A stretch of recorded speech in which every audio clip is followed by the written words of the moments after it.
আসসালামু আলাইকুম ওয়া রাহমাতুল্লাহি ওয়া বারাকাতুহু। গণ অধিকার পরিষদের পক্ষ থেকে আয়োজিত অধ্যকার এই অনুষ্ঠানের আয়োজকবৃন্দ এবং বিশেষভাবে তারেক ভাইকে ধন্যবাদ দিচ্ছি কিছু কথা বলার সুযোগ করে দেওয়ার জন্য।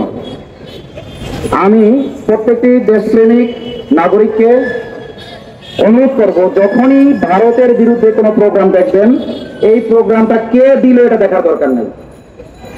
আমাদের বন্ধুরূপী শত্রু রাষ্ট্র ভারত, তাদের বিরুদ্ধে যারাই আওয়াজ উঁচু করবে মনে করতে হবে এটা আপনার আওয়াজ, এটা আমার আওয়াজ। যদি জুলাই আন্দোলনকে জুলাইয়ের যে অভ্যুত্থান এটাকে যদি পূর্ণতা দিতে চান, তাহলে ভারত বিরোধী প্রত্যেকটি কর্মসূচিতে সাধ্য অনুযায়ী আমাদের সকলকে সরাসরি উপস্থিত থাকতে হবে। সরাসরি উপস্থিত থাকতে না পারলেও সর্বাত্মক সহযোগিতার ভূমিকা অবতীর্ণ হতে হবে।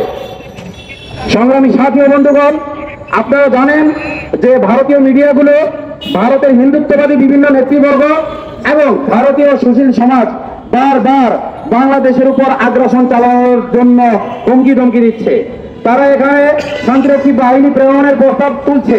তারা সরাসরি তাদের সেনাবাহিনীকে নিয়ে ঢোকার জন্য আমাদেরকে ভয় ভীতি দেখাচ্ছে। আমরা বলতে চাই, বাংলাদেশের জনসংখ্যা কোন আদমশুমারি অনুযায়ী 40 কোটি, কোন জনশুমারি অনুযায়ী 18 কোটি। আমি কমটাই ধরে নিলাম। তোমরা যদি বাংলাদেশে ঢোকো, তোমরা কিন্তু গরুর মূত্র খাও আর আমরা কিন্তু গরুর গোশত খাই। সুতরাং আমরা পাকিস্তানকে যেভাবে তাড়িয়েছি, ফ্যাসিস্ট হাসিনাকে যেভাবে তাড়িয়েছি, ঠিক সেইভাবে বর্তমানে আমাদের ইমানি বল পূর্বের যে কোনো সময়ের তুলনায় বেশি। পূর্বের যে কোনো সময়ের তুলনায় বাংলাদেশ অনেক বেশি ঐক্যবদ্ধ। আমরা দেশ হিসেবে পাকিস্তানের বিরোধিতা করছি না, পাকিস্তানের তৎকালীন জালেমদের বিরুদ্ধে বলছি। সংগ্রামী সাথী ও বন্ধুগণ, শুধু আমাদের মুখের কথার মধ্যে সীমাবদ্ধ থাকলে হবে না। তার আমি নিজের চোখে দেখে এসেছি। আমি আয়নাগরে ছিলাম, আমি কারাগারে ছিলাম। এর একমাত্র কারণ ছিল ইন্ডিয়াতে আমি যা দেখে এসেছি তা নিজের চোখে দেখে এসেছি, জনগণকে জানিয়েছি। বাংলাদেশে আগ্রাসন চালানোর জন্য সেখানকার সাধারণ জনগণ পর্যন্ত সামরিক ট্রেনিং নিচ্ছে।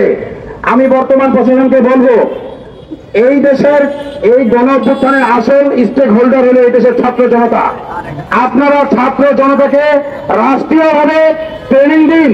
এই ট্রেনিং দেখেই ওই মোদির পুতেরা ভয়ে মুতে দেবে।